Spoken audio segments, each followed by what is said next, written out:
صفات و اخلاق سے انشاءاللہ شروع کر لیتے ہیں۔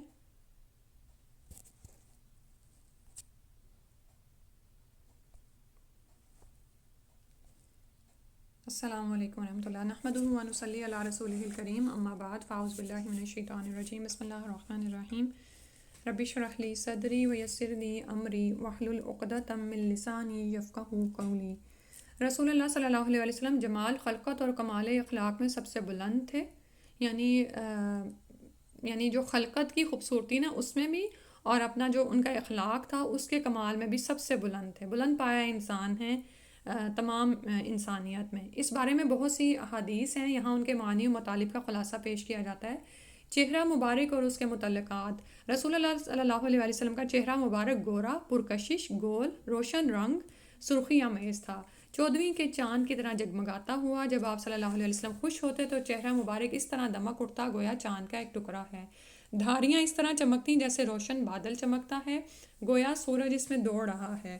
بلکہ اگر آپ صلی اللہ علیہ وسلم کو دیکھتے تو گویا طلوع ہوتے ہوئے سورج کو دیکھتے۔ چہرے پر پسینہ یوں محسوس ہوتا گویا موتی ہیں، اور پسینے کی خوشبو مشک کے خالص سے بھی بڑھ کر ہوتی، یعنی مشک جو بہترین، جس کو آپ مسک بھی کہتے ہیں نا، اس کے یعنی پیور مسک سے بھی بڑھ کر ان کے پسینے کی خوشبو تھی۔ اور جب آپ صلی اللہ علیہ وسلم غصہ ہوتے تو چہرہ یوں سرخ ہو جاتا کہ گویا دونوں رخسار میں انار کے دانے نچوڑ دیے گئے ہیں، یعنی سرخی کی وجہ سے۔ دونوں رخسار ہلکے، پیشانی کشادہ، ابرو کماندار، باریک اور کامل تھے، باہم ملے نہ تھے اور کہا جاتا ہے کہ ملے تھے۔ آنکھیں کشادہ تھیں، ان کی سفیدی میں سرخی کی آمیزش تھی، پتلی سیاہ تھی، پلکوں کے بال لمبے اور گھنے تھے۔ آپ دیکھتے تو کہتے کہ آنکھوں میں سرما لگا رکھا ہے، حالانکہ آپ سرما لگائے ہوئے نہیں ہوتے تھے، یعنی اگر کوئی آپ کو دیکھتا تو یوں لگتا کہ جیسے آنکھوں میں سرما لگا ہوا ہے۔ ناک کا بانسا بلند اور خمدار تھا، اس پر نور بلند ہوتا محسوس ہوتا تھا۔ دونوں کان مکمل تھے، منہ خوبصورت اور بڑا تھا، سامنے کے دونوں دانتوں میں ذرا سا فاصلہ تھا، بقیہ دانت بھی الگ الگ تھے، دانتوں میں چمک تھی۔ ٹھیک ہے، آپ یہ دیکھیں کہ جڑے ہوئے دانتوں میں نا وہ خوبصورتی نہیں آتی، یوزلی ہمارے دانت جڑے ہوئے ہوتے ہیں اور اس میں پھر جلد ہی وہ میل اور وہ چیزیں بھی پھنس جاتی ہیں۔ تو آپ صلی اللہ علیہ وسلم کے دانتوں میں ذرا فاصلہ تھا اور دانتوں میں چمک تھی۔ جب آپ مسکراتے تو ایسا لگتا گویا اولے ہیں، اور جب آپ گفتگو فرماتے تو دانتوں کے درمیان سے نور نکلتا دکھائی دیتا۔ غرض آپ صلی اللہ علیہ وسلم کے دانت سب سے خوبصورت تھے۔ داڑھی خوبصورت گھنی، کن پٹی سے کن پٹی تک بھرپور، سینے کو بھرے ہوئے اور بالکل کالی تھی۔ صرف دونوں کن پٹیوں اور داڑھی بچہ میں چند گنے چنے بال سفید تھے۔ سر، گردن اور بال۔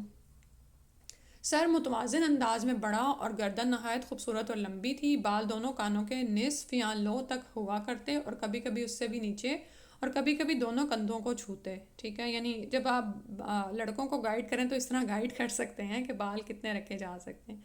چند بال پیشانی کے بھی سفید تھے، مگر اتنے کم کہ سر اور داڑھی ملا کر کل 20 بال بھی سفید نہ تھے۔ اس میں مجھے یاد ایک دم سے میرے ذہن میں خیال آیا کہ جب ہم پڑھتے ہیں نا قرآن تو بار بار آپ یہ دیکھیں کہ موسیٰ علیہ السلام کی والدہ کو نصیحت کی جا رہی ہے، غم نہ کر، خوف نہ کھاؤ۔ اسی طرح مریم علیہ السلام درد ذہ میں ہیں، آپ کو کہا جا رہا ہے کہ آپ غم نہ کریں۔ تو لیکن ہم لوگوں کے بال جو ہے نا سفیدی وہ جلدی کیوں آتی ہے؟ اب یہ جو رسول صلی اللہ علیہ وسلم نے 63 ایئرس میں وفات پائی ہے، تو پیشانی کے بھی چند بال سفید تھے مگر اتنے کم کہ کل 20 بال بھی سفید نہ تھے، داڑھی اور سر کے ملا کے۔ ٹھیک ہے، تو یہ جو ہے نا، جو اللہ پر توکل ہے اور اللہ تعالیٰ کے ساتھ جڑنا ہے، یہ انسان کو مطمئن اور پرسکون رکھتا ہے۔ اس کو ہم نے اپنے اندر نا ٹریننگ کرنی ہے۔ ٹھیک ہے، تو پھر یہ نہیں ہوتا کہ، اور آپ یہ دیکھتے ہیں کہ جو یعنی تھکے ماندے اور بہت زیادہ، یعنی کہ ایسا چہرہ نہیں ہوتا مومن کا، کیونکہ اس کا اللہ پر توکل ہوتا ہے نا۔ اور اسی لیے بعض اوقات آپ لوگوں کے چہروں کی روشنائی دیکھ کے اندازہ کر لیتے ہیں کہ وہ مومن ہے یا ایمان والا ہے۔ ٹھیک ہے، تو اس پہ ہم نے فوکس کرنا ہے، خاص طور پر ہم عورتوں نے، کہ ہم بہت جلدی نا غم کھاتی ہیں ہر بات کا، ہر چھوٹی موٹی بات کا۔ جیسے آج ہی ہم نے فلا اللہ کا باقی نفسک علی آثارہم وہ بھی پڑھا، تو ہمارا بھی کیا ہے کہ غم اتنا زیادہ نہ ہو کہ گھلا دینے والا ہو۔ بعض خواتین ایسی ہوتی ہیں کہ غم میں گھل گھل کر بال ہی سفید کر لیں گی، یا ان کے چہروں پر ایسی جھڑیاں پڑ جاتی ہیں، ابھی وہ اتنی بوڑھی نہیں ہوئی ہوتی۔ ٹھیک ہے، تو انشاءاللہ ہم نے بھی کیا کرنا ہے کہ ایک جو نقطہ مجھے عمل کا ایک دم سے ذہن میں آیا کہ اللہ پر بھروسہ کرتے ہوئے غم اور خوف نہیں کھانا جیسے بھی حالات ہوں، ٹھیک ہے۔ سر کے بال ذرا ذرا سے گھنگریالے تھے، آپ ناغے سے سر اور داڑھی میں کنگھی فرماتے اور سر کے درمیان سے مانگ نکالتے، یعنی ناغے کا مطلب ہوتا ہے ایک دن چھوڑ کر۔ اس کے بعد ہے اعضاء اور اطراف۔ ہڈیوں کے سرے مثلاً کوہنیاں، کندھے اور گھٹنے بڑے بڑے تھے، کلائیاں بڑی بڑی اور ان کے جوڑ لمبے تھے، ٹھیک ہے۔ اور یہ میں اس دن ہی سائنٹیفکلی وہ سن رہی تھی کہ یہ جو میٹھا کھا کھا کے نا آپ کی کلائیوں پہ جب زور پڑتا ہے نا، آپ کی کلائیاں پتلی ہونا شروع ہو جاتی ہیں۔ بعض اوقات آپ نے مردوں کی کلائیاں دیکھی ہوں گی، میں عورتوں کی نہیں بات کر رہی، کہ اوپر سے اچھا بھلا موٹا بازو ہوتا ہے لیکن نیچے سے آ کے نا کلائیاں پتلی ہونا شروع ہو جاتی ہیں، تو وہ ان کے نا مسل سٹرونگ نہیں ہوتے۔ اب یہاں پر خاص طور پر انہوں نے بتایا کہ کلائیاں بڑی بڑی اور ان کے جوڑ لمبے تھے، ہتھیلیاں اور قدم کشادہ تھے، تلوا گہرا نہ تھا، دونوں ہاتھ حریر اور دیباج سے زیادہ نرم، یعنی ریشم کی اقسام بیان کی گئی ہیں، ان سے زیادہ نرم تھے، سبحان اللہ۔ اور آپ یہ دیکھیں کہ یہ نہیں تھا کہ رسول صلی اللہ علیہ وسلم کام نہیں کرتے تھے، گھر میں ہوتے تو امہات المومنین کے ساتھ مل کر گھر کے کام میں لگے رہتے، باہر ہوتے تو باہر کام کرتے ہیں، اور اسی طرح جب ہم دیکھتے ہیں کہ جنگ کے میدان میں ہیں تو کام کر رہے ہیں، لیکن ہاتھوں کی نرمی جو ہے حریر و دیباج سے زیادہ تھی، برف سے زیادہ ٹھنڈے اور مشک سے زیادہ خوشبودار تھے، کوہنی سے اوپر اور نیچے دونوں بازو اور اطراف بھاری بھرکم تھے، ایڑیاں اور پنڈلیاں ہلکی تھیں، دونوں کندھوں کے درمیان دوری تھی، اطراف لمبے، سینہ کشادہ اور بالوں سے خالی تھا، صرف لبے سے ناف تک بالوں کی ایک لکیر تھی، اور یہ بھی دراصل خوبصورتی کی علامت ہے نا۔ اس کے علاوہ شکم اور سینے پر بال نہ تھے، کندھے اور اس سے متصل بازو پر البتہ بال تھے، سینہ اور شکم برابر تھے، یعنی پیٹ نکلا ہوا نہیں تھا۔ یہ بھی بڑی قابل غور بات ہے، کیونکہ ہمارے ہاں عموماً عورتیں تو ڈھیلی پڑتی ہی ہیں شادی کے بعد، شادی سے پہلے خواتین بڑا وہ، اور مرد بھی بہت خود کو فٹ کرنے کے لیے کر رہے ہوتے ہیں، لیکن اس کے بعد جو ہے جسمانی طور پر ہم کس طرح سے پھیل رہے ہوتے ہیں، تو یہ کوئی وہ چیز نہیں ہے کہ یہ نیچرل ہے، اس کو کنٹرول کیا جا سکتا ہے اور اس کو کنٹرول کرنا بھی چاہیے، ٹھیک ہے، کیونکہ یہ ہماری جسمانی صحت کے لیے اور ہماری طاقت کے لیے ضروری ہے، کیونکہ مومن قوی ہوتا ہے نا، تو قوی مومن کو فٹ ہونا چاہیے، نہ بہت زیادہ موٹا اور نہ بہت زیادہ پتلا ہو۔ تو پیٹ نکلا ہوا نہیں تھا نبی صلی اللہ علیہ وسلم کا، سینہ اور شکم برابر تھے، بغل کا رنگ مٹیالہ تھا اور پیٹھ ایسی تھی گویا ڈھلی ہوئی چاندنی۔ اس کے بعد ہے قد و قامت اور جسم۔ آپ صلی اللہ علیہ وسلم کا قد خوبصورت، قامت معتدل اور پیکر سیدھا تھا، نہ آپ ناٹے تھے نہ لمبے تڑنگے، لیکن طول سے قریب تر تھے، یعنی ہوتا ہے نا کہ بعض اوقات کوئی بہت چھوٹے قد کا مرد ہوتا ہے تو وہ بھی اتنا نہیں جچتا، کوئی بہت لمبے ہوتے ہیں وہ بھی نہیں اتنا جچتا، لیکن آپ صلی اللہ علیہ وسلم معتدل تھے، ان کا قد معتدل تھا۔ چنانچہ کوئی شخص جو لمبائی کی طرف منسوب ہوتا وہ آپ کے ساتھ چلتا تو آپ صلی اللہ علیہ وسلم ہی اس سے لمبے ہوتے، سبحان اللہ۔ جسامت معتدل تھی اور بدن گھٹا ہوا، نہ زیادہ موٹے تھے نہ دبلے پتلے، بلکہ دو شاخوں کے درمیان ایک شاخ تھے جو تینوں میں سے سب سے زیادہ تازہ اور خوش منظر تھی۔ خوشبو، آپ صلی اللہ علیہ وسلم کا جسم، پسینہ اور اعضاء تمام خوشبوؤں سے زیادہ خوشبودار تھے۔ حضرت انس رضی اللہ عنہ کا ارشاد ہے، میں نے کبھی کوئی عنبر یا مشک یا کوئی ایسی خوشبو نہیں سونگھی جو رسول صلی اللہ علیہ وسلم کی خوشبو سے بہتر ہو۔ حضرت جابر رضی اللہ عنہ کہتے ہیں، آپ صلی اللہ علیہ وسلم کسی راستے سے تشریف لے جاتے اور آپ کے بعد کوئی اور گزرتا تو آپ صلی اللہ علیہ وسلم کی خوشبو کی وجہ سے ضرور جان جاتا کہ آپ یہاں سے گزرے ہیں۔ اور اس پہ آپ یہ دیکھیں نا کہ آگے جیسے گرمیاں آ رہی ہیں تو ہم لوگ جب باہر جاتے ہیں، یہ جو آپ کی جو نظافت ہے نا، جو اندرونی یعنی کہ کپڑوں کے اندر کی جو طہارت ہے جس کو نظافت کہتے ہیں، وہ اتنی ضروری ہے اور وہ طہارت کا حصہ ہے۔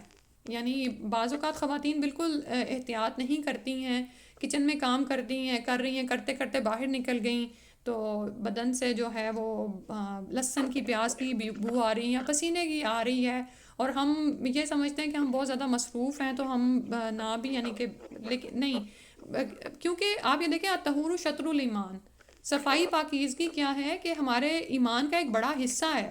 طہارت شرط ہے جو ہماری سب سے بڑی عبادت کو ادا کرنے کے لیے، نماز اور طواف کے لیے وضو شرط ہے، ٹھیک ہے۔ تو انشاءاللہ ہم اپنی طہارت کی طرف خاص طور پر توجہ دیں، ٹھیک ہے۔ عورتیں اس طرح کی خوشبو نہیں لگا سکتی جو بہت اڑنے والی ہو، ہلکی خوشبو اور رنگ والی ہم استعمال کر سکتی ہیں، لیکن خوشبو لگانے سے پہلے بھی آپ کی اندرونی طہارت ہوگی تو ہی خوشبو اچھی لگتی ہے، ٹھیک ہے۔ تو اس کا ہم نے خاص طور پر اہتمام کرنا ہے۔ جیسے اور اب تو خیر گرمیاں آ رہی ہیں، سردیوں میں بعض اوقات ایسا معاملہ ہوتا ہے کہ ہم کوئی ایسا گرم سوٹ یعنی جیکٹ وغیرہ یوز کر رہے ہوتے ہیں اور اس کو ہم یوز کرتے رہتے ہیں اور ہمیں پتہ نہیں چلتا کہ اس میں کس کس طرح کی بو چلی گئی ہوتی ہے. اسی طرح بچوں کا بھی معاملہ آپ دیکھ لیں، کیونکہ یہ بہت زیادہ ضروری ہے. جب خاص طور پر جب ہم لوگوں میں جاتے ہیں تو پھر یہ چیز دوسروں کے لیے تنگی کا باعث بنتی ہے. ٹھیک ہے، تو ہم لوگ خود بھی پاکیزہ رہنا سیکھیں اور بچوں کو بھی اس کی خاص طور پر تربیت دیں، کیونکہ ہمارے بچے ایک پوری کلاس میں جا رہے ہوتے ہیں نا، 20-25 بچوں کی ایک کلاس ہے، اس میں ایک بچے نے بیٹھنا ہے. تو وہ اس کو جون سا پاک صاف ستھرا، اس کے ناخن جون سے ہیں اس کی طہارت ہونی چاہیے، بالوں کی، جسم کی، سب کی. ٹھیک ہے انشاءاللہ. آپ صلی اللہ علیہ وسلم کسی آدمی سے مصافحہ فرماتے تو وہ دن بھر اس کی خوشبو محسوس کرتا، اور آپ صلی اللہ علیہ وسلم کسی بچے کے سر پر اپنا ہاتھ پھیرتے تو اس کی خوشبو کی وجہ سے وہ بچوں کے درمیان پہچان لیا جاتا. سبحان اللہ. اب اس سے نا مجھے اور آپ جانتے ہیں نا کہ آپ صلی اللہ علیہ وسلم کے دل کو دھو دیا گیا تھا تو شیطان تو ویسے ہی دور ہو گیا تھا. تو یعنی روحانی گندگی اور جسمانی گندگی ہر طرح کی آپ سے دور تھی. اور کبھی آپ نے کسی نوزائیدہ بچے کو گود میں لیا ہو، یعنی خاص طور پر وہ بچہ جو ماں کے دودھ پر ہوتا ہے، تو اس میں سے نا ایک عجیب طرح کی خوشبو اٹھتی ہے، کبھی آپ نے محسوس کیا ہوگا. تو یہ اور بات ہے کہ جب وہ دنیا کی خوراک پہ آ جاتے ہیں، یعنی پہلے ماں کے دودھ پہ ہوتے ہیں، تو ان کی خوشبو اور طرح کی ہوتی ہے. آپ نے اگر اس کو پاؤڈر نہیں بھی لگایا ہوا، کوئی پرفیوم نہیں لگایا ہوا، تو بھی بچے کے جسم سے نا ایک الگ سے ہٹ کے خوشبو آتی ہے. تو یہاں پر ہم نبی صلی اللہ علیہ وسلم کے لیے پڑھ رہے ہیں کہ آپ کی ذات کی ایک خوشبو تھی. حضرت سلیم رضی اللہ عنہا نے آپ صلی اللہ علیہ وسلم کا پسینہ ایک شیشی میں محفوظ کر رکھا تھا، اسے خوشبو میں ڈالتی تھی کیونکہ وہ سب سے عمدہ خوشبو تھی. رسول صلی اللہ علیہ وسلم کی رفتار کے بارے میں پڑھتے ہیں. رسول صلی اللہ علیہ وسلم بہت تیز رفتار تھے، بازار میں چلنے والے شخص کی رفتار سے چلتے تھے. ٹھیک ہے، اور اس میں اب چال کے بھی دیکھ لیں کہ ہماری چال کیسی ہونی چاہیے. بعض اوقات ہم جان بوجھ کے سست ہو رہے ہوتے ہیں اور ہماری یعنی کہ شاید ہم دوسروں پہ بھی ظاہر کر رہے ہوتے ہیں اور ہماری رفتار سے پتہ چل رہا ہوتا ہے کہ جیسے ہم بہت پسمردہ ہیں یا بیمار ہیں. نہیں، ایسا بھی نہیں، مومن ایسا نہیں ہوتا. رسول صلی اللہ علیہ وسلم بہت تیز رفتار تھے، بازار میں چلنے والے شخص کی رفتار سے چلتے تھے، درماندہ اور سست نہ تھے، کوئی آپ کا ساتھ نہ پکڑ پاتا. ابو ہریرہ رضی اللہ عنہ فرماتے ہیں میں نے کسی کو رسول صلی اللہ علیہ وسلم سے بڑھ کر تیز رفتار نہیں دیکھا، گویا زمین آپ کے لیے لپیٹ دی جاتی تھی. یعنی آپ اب یہ نہیں تھا کہ آپ بھاگ رہے ہوتے تھے، آپ کی چال میں سکون اور وقار تھا.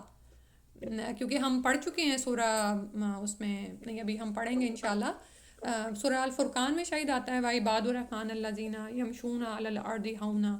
تو چال میں وقار تو تھا لیکن آپ کی رفتار تیز تھی، ایسے لگتا تھا کہ جیسے زمین لپٹ رہی ہے، یعنی جلدی سے سمٹ رہی ہے. ہم تو اپنے آپ کو تھکا مارتے اور آپ بے پرواہی سے چلتے رہتے تھے، یعنی آپ کی چال میں ہی اس طرح سے وہ انداز تھا. آپ صلی اللہ علیہ وسلم جب قدم رکھتے تو پورا قدم رکھتے، تلوے میں گہرائی نہ تھی، اور جب مڑتے تو پورے مڑتے، سامنے ہوتے تو مکمل اور پیچھے مڑتے تو مکمل، چلتے تو جھٹکے سے اٹھتے اور یوں چلتے گویا ڈھلان سے اتر رہے ہیں، پھر جھٹکے سے پاؤں اٹھاتے اور نرمی سے چلتے. ٹھیک ہے، یہ بات بھی آپ نے یاد رکھنی ہے کہ جب ہم زمین پر چلیں تو وقار اور سکون کے ساتھ، اور ایسے آپ چلیں گے جیسے آپ اونچائی سے اتر رہے ہیں. ٹھیک ہے، اونچی جگہ سے آپ نیچے جا رہے ہیں، تو اس طرح سے چال میں ایک وقار آتا ہے اور سنت کی پیروی بھی ہو جاتی ہے. آواز اور گفتگو، رسول اللہ صلی اللہ علیہ وسلم کی آواز میں ہلکا سا بھاری پن تھا اور آپ شیریں گفتار اور باوقار تھے. خاموش رہتے تو باوقار اور گفتگو کرتے تو پرکشش. ٹھیک ہے، بول ایسے کہ گویا لڑی سے موتی جھڑ رہے ہیں، بات شروع کرتے تو اس کا پورا احاطہ کر کے ختم فرماتے. ٹھیک ہے، اور اس میں ہم عورتوں کے لیے بھی سیکھنے کی بڑی بات ہے کہ خاموش ہے تو باوقار ہیں، یعنی یہ نہیں کہ بے چینی لگی ہوئی ہے کہ اب مجھے میری باری کب آئے گی بولنے کی. اور جب گفتگو کریں تو پرکشش کریں. ٹھیک ہے، پرمدلل ہو اور بول ایسے کہ گویا لڑی سے موتی جھڑیں، بات شروع کریں تو پورا احاطہ کر کے ختم فرمائیں. یوزلی ہم خواتین کیا کرتی ہیں کہ ہم اپنی بات کو واضح نہیں کر پاتی. اس کی بھی وجہ کیا ہوتی ہے کہ ایک بات کی، اس کو بیچ میں چھوڑ دیا، پھر دوسری پہ چل پڑے. ٹھیک ہے، تو اور پھر ہم کہتے ہیں لوگ ہماری بات نہیں سنتے، یا ہم کہتی ہیں کہ پتہ نہیں میرا خامن میری سنتا نہیں ہے میری بات. آپ کے پہنچانے کا طریقہ کیا ہے؟ ٹھیک ہے، بات اگر شروع کریں اور آپ دیکھیں کہ خامن اس وقت سن رہا ہے تو اس کا پورا احاطہ کر کے مکمل کریں، بات کی بنیاد بنائیں. آپ کیوں وہ کام مثلا آپ کسی بات کی اجازت لینا چاہ رہی ہیں تو اس کی پوری بنیاد بتائیں گی اور اس کا یعنی کہ اس کا نتیجہ، یعنی کہ پورا اس کا احاطہ کر کے بات کو مکمل کریں۔ گفتگو دو ٹوک ہوتی، نہ مختصر نہ فضول، اور یہ بھی ہم نے یاد رکھنا ہے کہ بس اتنی ہی بات کریں جس سے بات کنوے ہو جائے۔ ہم بعض اوقات تمہید بہت لمبی کر دیتے ہیں، ٹھیک ہے، اور یہاں پھر سوال ہمارا دوسرے کو پہنچ چکا ہوتا ہے لیکن اس کے بعد بھی ہم اپنی بات کو جاری ہی رکھتے ہیں۔ اس سے کیا ہوتا ہے، وہ جو آپ کی بنیادی بات ہوتی ہے وہ دوسرے تک نہیں پہنچ پاتی، ٹھیک ہے، نہ تو بہت مختصر بات کرنی ہے اور نہ ہی فضول بات کرنی ہے۔ ہر حرف واضح ہوتا، آپ صلی اللہ علیہ وسلم فصیح و بلیغ اور رواں طبیعت تھے، نکھرے ہوئے کلمات بولتے، کوئی شخص خواہ کیسا ہی فصیح و بلیغ ہوتا آپ کی ہمسری نہ کر سکتا، اور آپ یہ دیکھیں کہ آپ پڑھے لکھے نہ تھے، سبحان اللہ۔ آپ صلی اللہ علیہ وسلم کو حکمت اور دو ٹوک خطاب کے ساتھ جامع کلمات عطا کیے گئے تھے، اور اس کے لیے ضروری ہے کہ ہم کیونکہ اب ہم نے بھی آگے انشاءاللہ دین کی طرف دعوت دینی ہے، تو روزانہ جیسے آپ قرآن کا یومیہ پڑھتے ہیں ویسے حدیث کو پڑھنا اپنا شعار بنا لیں، ٹھیک ہے۔ آپ یہ دیکھیں گے کہ ایک ایک لائن میں حدیث آتی ہے، ایک ایک لائن میں، اور پوری بات بیان ہو جاتی ہے۔ اخلاق کی ایک جھلک، رسول اللہ صلی اللہ علیہ وسلم کے چہرے پر ہمیشہ بشاشت ہوتی، سخل خو اور نرم پہلو تھے، جفا جو اور سخت خو نہ تھے، بازاروں میں اونچی آواز نہ لگاتے، سب سے زیادہ تبسم فرماتے، غصے سے سب سے زیادہ دور اور رضا میں سب سے آگے، دو کاموں میں جو زیادہ آسان ہوتا اسی کو اپناتے، بشرطے کہ وہ گناہ کا کام نہ ہوتا، اگر گناہ کا کام ہوتا تو پھر اس سے سب سے زیادہ دور ہوتے، ٹھیک ہے۔ یہاں پر بھی بہت زیادہ عمل کی بات ہے، یہ یاد رکھنی ہے کہ بعض اوقات ہم جان بوجھ کے اپنی جان کو تنگی میں ڈالنے کے لیے دو کاموں میں سے مشکل کام کا انتخاب کر لیتے ہیں، ٹھیک ہے، جبکہ نبی صلی اللہ علیہ وسلم کی سنت ہمیں یہاں سے کیا پتہ چل رہی ہے کہ آپ کے پاس جب دو کام ہوتے اور ان میں شرعی لحاظ سے کوئی قباحت نہ ہوتی تو آپ آسان کی طرف جاتے، ٹھیک ہے، لیکن اگر کسی کام میں قباحت ہے تو پھر آپ سب سے زیادہ اس سے دور ہوتے ہیں۔ اپنے لیے کبھی انتقام نہ لیا، البتہ اللہ کی حرمت پامال کی جاتی تو اس کے لیے انتقام لیتے، اور یہی چیز ہم علی رضی اللہ عنہ کی سنت میں دیکھتے ہیں کہ جب وہ ایک دشمن کے اوپر بیٹھ گئے اس کو مارنے کے لیے اور اس دشمن نے آپ پر تھوکا تو آپ اس کے سینے سے ہٹ آئے تھے، ٹھیک ہے، اور اس کی وجہ انہوں نے یہی بتائی تھی کہ پہلے میں اللہ کے لیے تمہیں مار رہا تھا لیکن اب جب تم نے مجھ پر تھوک پھینک دیا تو مجھے یوں لگا کہ ایسا نہ ہو کہ میں اس غصے کی وجہ سے، یعنی اپنے ذات کے غصے کی وجہ سے تمہیں ماروں۔ رسول اللہ صلی اللہ علیہ وسلم سب سے زیادہ سخی، سب سے کریم، سب سے بہادر، سب سے شہزور، اذیت پر سب سے بڑھ کر صبر کرنے والے، سب سے زیادہ باوقار اور سب سے بڑھ کر حیادار تھے، ٹھیک ہے۔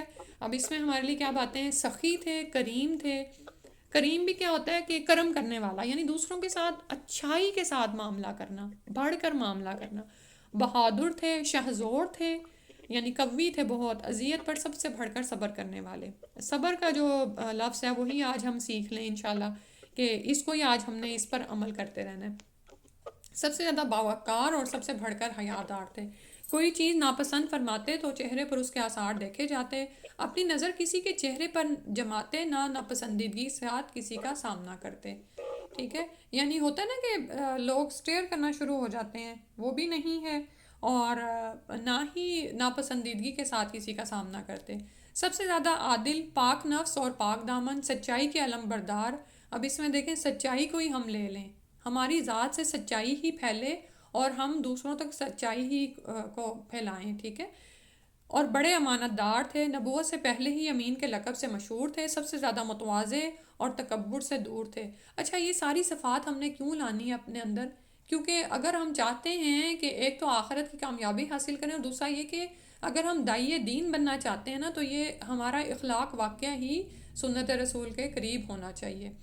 تکبر سے دور تھے، سب سے بڑھ کر عہد کے پاسدار، صلہ رحم یعنی صلہ کو جوڑنے والے، اپنے قرابت داروں سے جوڑنے والے، سب سے عظیم شفقت اور رحمت والے، سب سے عمدہ معاشرت اور ادب والے، سب سے زیادہ کشادہ اخلاق، فحش اور لعنت ملامت سے سب سے زیادہ دور، ٹھیک ہے۔ اس میں بھی ہمارے عورتوں کے لیے سیکھنے کی بڑی بات ہے کیونکہ یوزلی کیا ہوتا ہے کہ منہ پہ ہمارے بچوں، اپنے ہی بچوں کے لیے ملامت آ جاتی ہے، اس سے ہم انشاءاللہ باز رہیں۔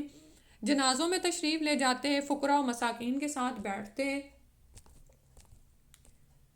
اس کے بعد ہے، تھوڑا سا رہ گیا انشاءاللہ، اچھا،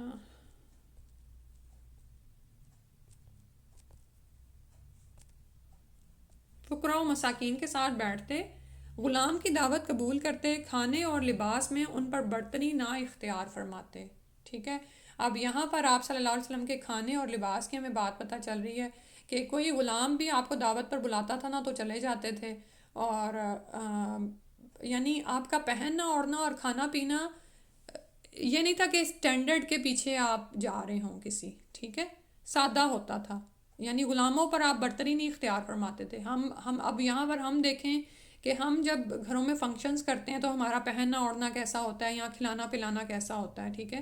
اور آپ صلی اللہ علیہ وسلم کی ذات میں نا تکلف بھی نہیں تھا, یہ بھی یاد رکھیں.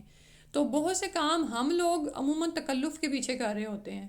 ٹھیک ہے, ایک ہلکے سے تکلف کی اجازت ہے. یعنی جو کھانا ہم گھر میں کھاتے ہیں, اگر مہمان آ رہا ہے تو تھوڑا سا آپ زیادہ اس کے لیے اہتمام کریں گے, لیکن وہ اتنا زیادہ نہ ہو کہ آپ تکلف میں پڑ جائیں. تکلف دراصل تکلیف سے ہے. ٹھیک ہے. یہ آپ لفظ آج یاد رکھنا ہے آپ نے, تکلف تکلیف سے ہے. جس معاملے میں بھی آپ تکلیف میں پڑ رہے ہیں نا, آپ سمجھیں کہ آپ اپنے لیے غلط کر رہے ہیں. آپ نے کھانا پکایا, آپ اپنی جان کے مطابق پکا لیں, تکلیف میں نہ پڑیں. ٹھیک ہے. اور یا پھر آپ نے پہننا اوڑھنا ہے تو اس میں بھی تکلیف میں نہ پڑیں. تکلیف کس کو ہوگی؟ ہو سکتا ہے آپ کا مال ضائع ہو بہت زیادہ پہننے اوڑھنے میں, یا آپ کی صلاحیتیں ضائع ہوں, قابلیت ضائع ہو, آپ کا وقت ضائع ہو. یعنی اسی وقت میں جس میں آپ اپنی آخرت کے لیے بہت کچھ ذخیرہ کر سکتے ہیں, اگر آپ اس وقت کو تکلیف میں تکلف میں پڑھ کر ضائع کر رہے ہیں تو یقیناً آپ اپنے لیے برا کر رہے ہیں. ٹھیک ہے. تو یہ ہم نے اپنی زندگی میں دیکھنا ہے, کیونکہ بعضوں کا جیسے بھی میرے ذہن میں آیا کہ جب ہم دعوت کے لیے کسی کو بلا لیتے ہیں نا تو پھر ہم اتنا زیادہ خود کو تکلیف میں ڈال دیتے ہیں کہ اپنے ارد گرد والوں کو بھی, اپنے بچوں کو بھی, اپنے گھر والوں کو بھی ہم تکلیف میں ڈالے ہوئے ہوتے ہیں, اور ہم ان سے ایکسپیکٹ کر رہے ہوتے ہیں کہ اب یہ بھی ہمارے ساتھ مل کر یہ سب کچھ کریں. ٹھیک ہے. اور پھر کیا ہوتا ہے کہ پورا دن اسی میں صرف ہو جاتا ہے, اور اگلے دن کی فرض نمازوں میں بھی ہم سستی کر رہے ہوتے ہیں. اپنے خادم پر اس کے بعد ہے جو آپ صلی اللہ علیہ وسلم کی خدمت کرتا, آپ صلی اللہ علیہ وسلم خود اس کی خدمت فرماتے. اپنے خادم پر عتاب نہ کرتے, یعنی اس کو ڈانٹتے نہیں تھے, یہاں تک کہ کبھی اسے اف تک نہ کہا. یہ والا جو بات ہے نا, یہ اتنی مشکل پڑتی ہے نا, کبھی میں اپنے ذہن میں سوچوں کہ ہمارا اپنے بچوں کے ساتھ معاملہ کیا ہے. آپ یہ دیکھیں کہ انس رضی اللہ عنہ رسول صلی اللہ علیہ وسلم کے ساتھ تقریباً 10 سال تک رہے ہیں, اور آپ نے کبھی ان کو یہ نہیں کہا کہ تم نے یہ کام کیوں نہیں کیا, یہ ایسے کیوں کیا. تو جب بھی بچے ہماری مطلب کا کام نہیں کرتے تو ہمارے منہ سے تو بے اختیار نکلتا ہے کہ تم نے اس کو ایسے کرنا تھا, ایسے کیوں نہیں کیا. یہاں اگر وہ ہمارا کوئی کام بھول جائیں یا نہ کریں تو ہم تب بھی یہی کرتے ہیں, تم نے یہ کام کیوں نہیں کیا. تو لیکن رسول صلی اللہ علیہ وسلم کی ذات سے کبھی یہ نہیں ہوا, سبحان اللہ. تو یہ بھی دراصل صبر ہی ہے نا, اخلاق کا اعلیٰ نمونہ ہے رسول صلی اللہ علیہ وسلم ہمارے لیے. غرض آپ صلی اللہ علیہ وسلم کے اوصاف کو احاطہ بیان میں لانا ممکن نہیں, لہٰذا اسی مختصر بیان پر اکتفا کیا جاتا ہے.